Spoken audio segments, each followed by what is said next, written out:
कोडोलीत स्मशानभूमीत कचरा टाकण्यावरून बजरंग दल आक्रमक, ग्रामपंचायतीला निवेदन। पन्हाळा तालुक्यातील कोडोली येथील हिंदू स्मशानभूमी परिसरात सातत्याने कचरा टाकला जात असल्याच्या प्रकारावर बजरंग दलाने तीव्र नाराजी व्यक्त करत तात्काळ हा प्रकार बंद करण्याची मागणी केली आहे।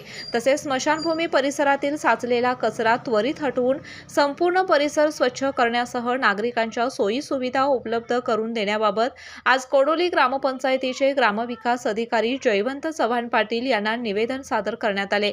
निवेदनात म्हटले आहे की हिंदू स्मशानभूमी हा श्रद्धा, संस्कार आणि भावनांशी निगडीत अत्यंत पवित्र परिसर आहे।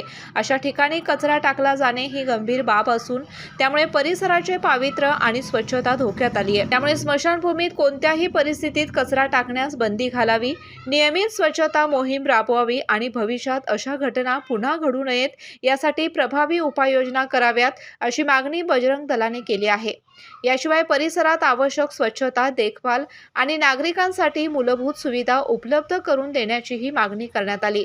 नागरिकांच्या धार्मिक भावना आणि सार्वजनिक हित लक्षात घेऊन ग्रामपंचायतीने या प्रश्नावर तातडीने कार्यवाही करावी, अन्यथा पुढील काळात तीव्र आंदोलनाचा इशारा देण्यात आला। यावेळी बजरंग दलाचे सुरेची रोकडे, गणेश बुगले, राज सांगले, लखन मेनकर, सौरभ पुगले, हर्षद जाधव, शिवम निकम, यश मांगलेकर, प्रणव चौगुले यांच्यासह पदाधिकारी व कार्यकर्ते उपस्थित होते। काय भरती नाही झाली तर फी परत? होय, अगदी बरोबर ऐकलत। आणि आम्ही फक्त आश्वासन नाही तर हमी देतो। राजर्षी शाहू करिअर प्रबोधिनी, विश्वास, गुणवत्ता आणि निकालांची परंपरा। आजच आपल्या पाल्याचा प्रवेश निश्चित करा।